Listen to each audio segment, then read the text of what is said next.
Welcome to Journey On. It's Church Chat, just the two of us, you and I, Pastor Karl and Jim. I love songs. I love making connections to songs. My brain is wired that way. I know a lot of folks in our family have that same, I don't know, is it an affliction? Is it a gift? I'm not sure what it is. Let's go with gift, because I think I might have it too. Yeah, it's a gift then for sure. And speaking of which, we continued with New Phone Who Dis Saturday and Sunday this last week, and you talked about Jethro. And I don't know anybody. Is there anybody that's over 40 years old that wasn't singing? Listen to a story about a man named Jed. So I went down a rabbit hole. Our introduction into this. Now I want to talk about the message. Oh, sure. Jethro Bodine, right? That's what I was thinking of. Now that's Jed Clampett's cousin's nephew. I always thought it was just his nephew, but there's like a whole family tree involved. There's a whole family tree involved. So, and he called him Uncle Jed, but just because cousin uncle probably was confusing to everybody. Well, anyway, we don't need to go down that road. So, and his name, the actor Max Baer Jr. This was amazing. So for me, I got a lot more out of the message than I expected to. He's the last surviving member of the Beverly Hillbillies cast. Is that right? Yeah, he's 87 years old. All of the rest have passed, and yeah. So what a fascinating. And his dad, Max, was his dad's name? No, that's his. Oh yeah, Max Baer. Obviously, he's Max Baer Jr. He was a heavyweight champion in boxing. Really? Yeah. So that's what he was planning to do. Didn't work out. He became an actor, and wow. Now we have Uncle That Jed. must be what you did. Is what people talk about when they say we're going to go deep. We're going to go deep in the Bible. I think you just did. I went deep into Jethro because I got stuck in my head, and sometimes the only way to get that stuff unstuck is just to dive in. And there's positive ways to do that, and there's not so positive ways, and that was a good way to get it out of my head. But then it brought me right back because obviously, as we reminded, I can't remember how many times in those two chapters this last week that Jethro is who? The father-in-law of Moses, right? It's a lot, depending on the version, but I think there were 11 in the NIV that I read. I'm always fascinated by titles in the Bible because they mean something. And in that case, that relationship, which is what we really dove into and talked about, the relationship between these two individuals, the fact that they were father-in-law, son-in-law, almost. So the title was important, but it almost felt like it was an aside, because the most important thing was that they had this relationship built. And, the title of the message, Get Real, Get Help. Yeah.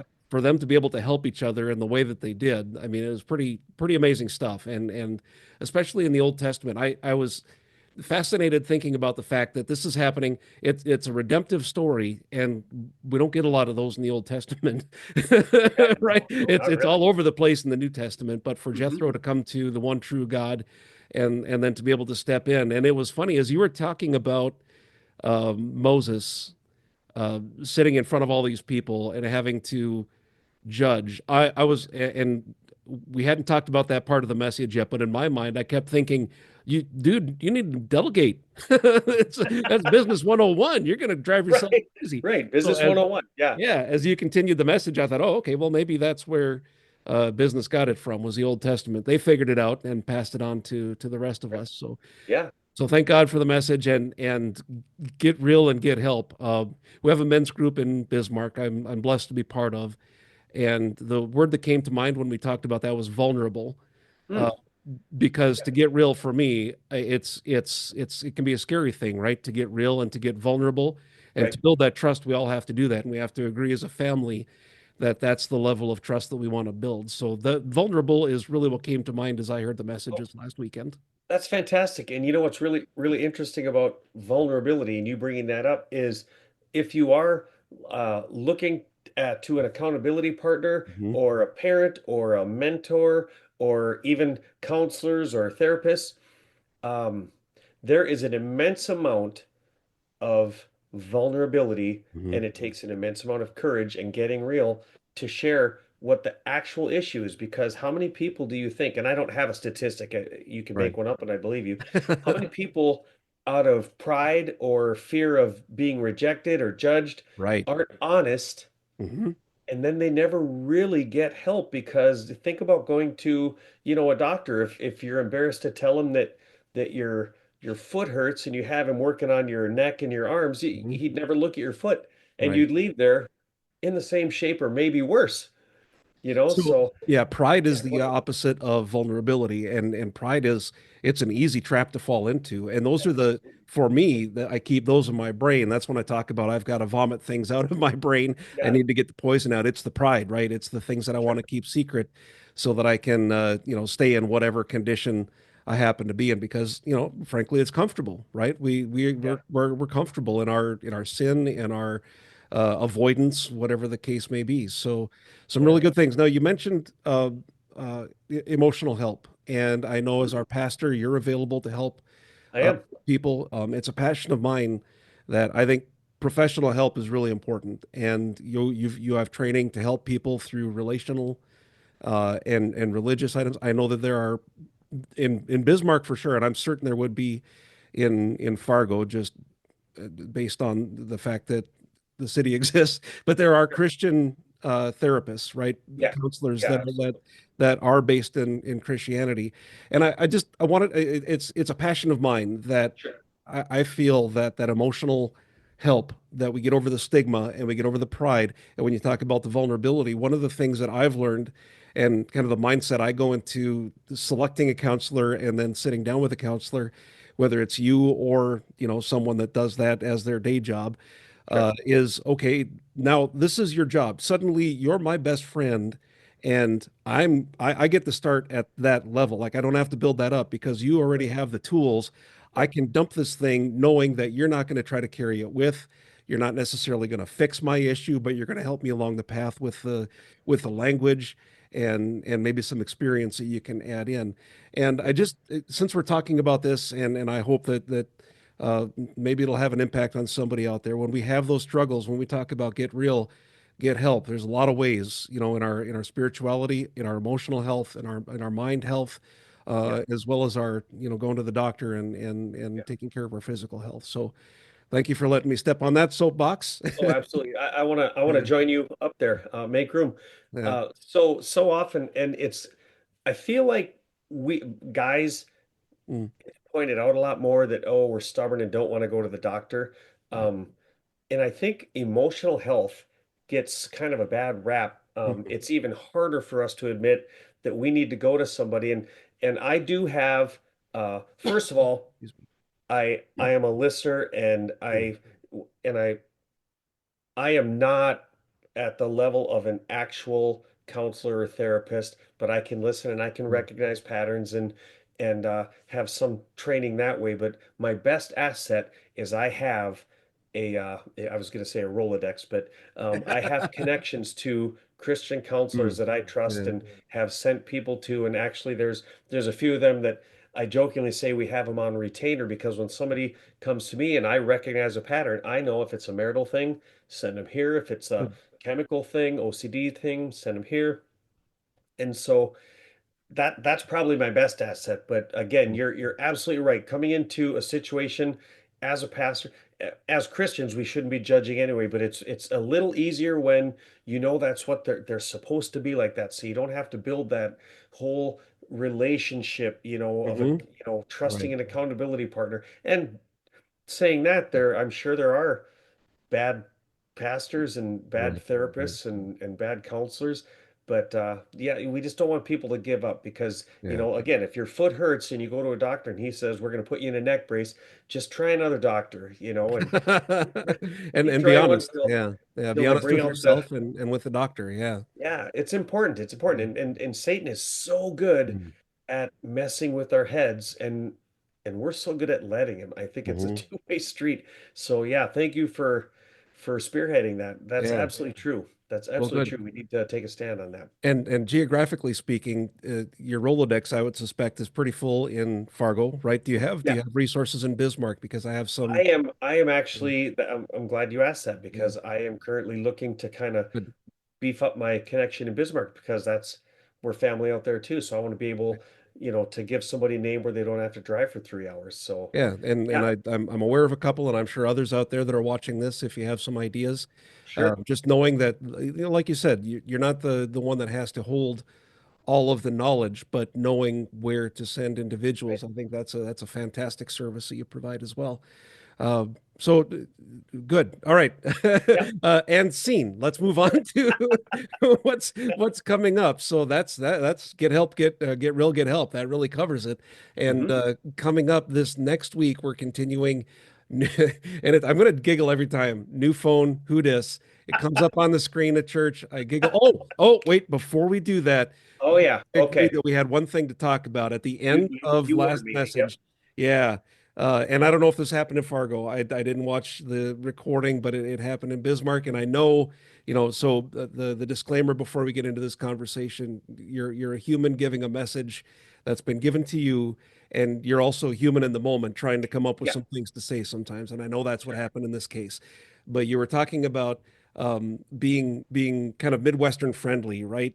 Where we open the door for other people, Yep. where we say please and thank you, and we're courteous with each other. And the example that you gave that we had to kind of offer a retraction on here, if you will, you said when you come up to a stop sign and you wave other people to go in front of you, and you Yeah. use that as an example of being Yep. friendly. And we talked about that afterwards and kind of came to an agreement on how we needed to address it here today. Yeah. So, Absolutely. Well, well, yeah, and I have quite a few friends that if you've spent any time in a car with me, when you get up to a four-way stop yeah, yeah, and it's their turn to go right, and they're waving you on, I always say, and it's not a mean thing, it's more out of habit than anything right, else. I right. say, how high did you score on your test that you can direct traffic? And you're So, absolutely right. I mean, yeah, we need to follow the rules. yes, Traffic rules are there for a reason. And right, if yeah, there are a million other ways we can be courteous and kind and right, right. Christian. But I think you're absolutely right. We should obey traffic rules for Let's sure. let's start with that for sure. Yep, we just need to know what each other are doing, and it was absolutely just silly, but it got me giggling. I love being in a when we're all laughing together is a lot of fun, and when there Yeah, are those moments that I hear that I think, oh, that's something we get to talk about later, and I get to giggle to myself. yeah, yeah. That's a lot of fun for me. So I appreciate everybody's willingness to watch and be part of all of this. But yes, follow the rules. Let's all Follow the do rules. that. We'll be safe and happy, and Right. be courteous doing something else. Maybe drop off some food at the Absolutely. at Yeah. the food Make a pantry. donation somewhere for Yeah. sure. We actually have one. There's we live, Janita and I live next to a Lutheran church here in Bismarck, and they built a thing because we're on the walking path on Washington Okay. Street here, and Oh, wow. they built a little thing that people put food in to donate, and others can stop by and just pick up the food, and that it always well, That's I can't say it always has food, but I know there's always activity. There's people yeah, doing the dropping off regularly, so I think that's kind of a cool that's thing. I don't know wonderful. if it would work very well in the neighborhood in Bismarck that we have, because we're kind of off the beaten path, but there's something kind Yeah, of it's a cool. commitment to get out there sometimes, but Yeah. Yeah. So anyways, wow. hey, I'm full of sidetracks here today. Let's talk about that's this fine. coming weekend. So this Saturday and Sunday, we're continuing New Phone Who Dis, and Yes. what will we be talking about?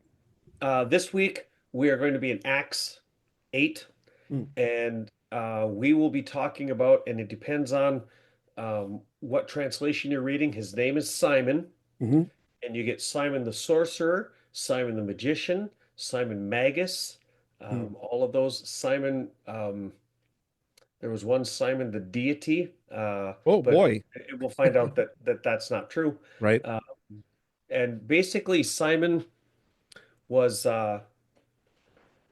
well, a magician, sorcerer, not magic like we think of card tricks and so on, but more Okay. like the dark arts, if you will, and Right. had been doing it a while and had quite a reputation. And then Philip, one of the disciples, comes along and starts spreading the gospel, and a bunch of people get baptized. And this is one of those stories where I think everybody or most people have heard it maybe once or twice, hmm and it doesn't have a lot of I got to be careful. It does have a lot of profile. It doesn't have a lot of moving language, but Okay. when we look at what Peter said to him, basically what happens is Simon sees this guy preaching about the gospel, and then he sees that people getting baptized and gets caught up in the emotion. Hmm. because it is emotional, Yeah. and gets baptized himself, and then he wants to be able to do all these things that the Holy Spirit can do, and he's willing to buy it, and then the Apostle Peter kind of puts him in his place, and depending on the version you're reading, get his language gets a little salty. Oh So boy. that's yeah, I'll save some of that for Saturday, Yeah, Sunday. But boy, that's a teaser. That's what they call that in yeah, the industry. You want to yeah, show there you up go. because yeah, Pastor Carl's going to be swearing at you on Saturday and Sunday. Not quite, not quite. That's what people are saying. So That's rumor on the street. That's street talk. That's what they're it's saying. not true. It's probably not going to happen. We can't Oh, guarantee it. I mean, we don't know what's going to happen. this is true. This is Probably true. not. Yeah, yeah. Yeah. So that's who we'll be talking about. Simon the Magician or Simon the Sorcerer. Simon the Sorcerer has a nice ring to it, but Simon the Sorcerer. It makes it sound Lord of the Rings-ish, and I don't know if yeah, we're it kind of does. And uh, that's not the intention either. But all right. yeah, so we're gonna look into that. So excellent. So if you want to read ahead, Acts 8 is a great place to read. And I'm curious because it's one of those that, just like you said, there's an itch in the back of my brain. I mean, I've read through the New Testament a Sure. few times, Yeah. and I know just like what we're talking about, so many stories that are kind of buried underneath, like the page turner ones where it's like, yeah, okay, Yeah. okay, I want to get to the good Yeah. stuff. For me, each time that I've read the last couple times I've read Acts, it was just so I could get through it, so I could get to my favorite book, which is Romans, Oh which yeah. I'm sure we'll get there eventually too. But for now, Acts 8 is a good place to read. And before we wrap up, any final thoughts I do have a as final we wind thought, and down this it kind Tuesday? of Yeah. yes, thank you. It follows up what we were talking about last week, relationships, accountability, Hmm. and it's going to, I hope, set people up for this week. And it essentially is something that um, we call it. There's different ways different churches and different pastors say it. They'll say, "Search my heart" or "Search your heart," Hmm. um, and I think one of the best. It was 4 or 5 years ago. Somebody said heart posture, and that just really resonated with me. And I take heart posture to mean, what way is my heart leaning? Is my Yeah. heart leaning to God, or is my heart leaning to self? Hmm. And am I like, when we think posture, if I'm really interested or you're really interested in someone you're talking to, you're leaning in and you're Right. listening and you're Right. looking. And if you're not really engaged, you're leaning back and folded arms and staring at the Hmm. TV or whatever. And so I would just like people Hmm. to really kind of assess where their heart posture is, because we're gonna have some questions that there are no there's a lot of answers to, and I believe there's some right and wrong, but everybody has, it's not a judgment thing. It's just kind of a litmus test as to where you are in your relationship, because relationships, as we found out last week, very, very important. And I don't think there's any more important than the one that we have with Jesus. So we want to start assessing that. Interesting. I like the idea of heart posture and that there can be a dejected posture and there could be a joyous posture. Yeah, And absolutely. so yeah. And when you first said that, that was my first thought was, wow, I know that my heart posture sometimes is, Mhm. get through the day, blah, blah, blah. So interesting. I love these new ideas and I love reiterating the ones that we have to learn over and over and Right. over. I think that's a fun part of being human is we get to do these things sometimes, many Yep. times. But thanks again for your time, Pastor Carl, for Absolutely. everybody at both locations that keeps our buildings running, that keeps people coming in, for those that come in, participate, and and I would say even for those that I think we've talked before about the idea of consumption Christianity. Oh, yeah. Even for folks that are just coming in and learning, and we've all been there, right? You have to learn and Right. then build off Oh, that. yeah. So for everybody that's part of our family, we appreciate your time, and please continue to pass this forward. And we'll see you soon. God bless. Thank you.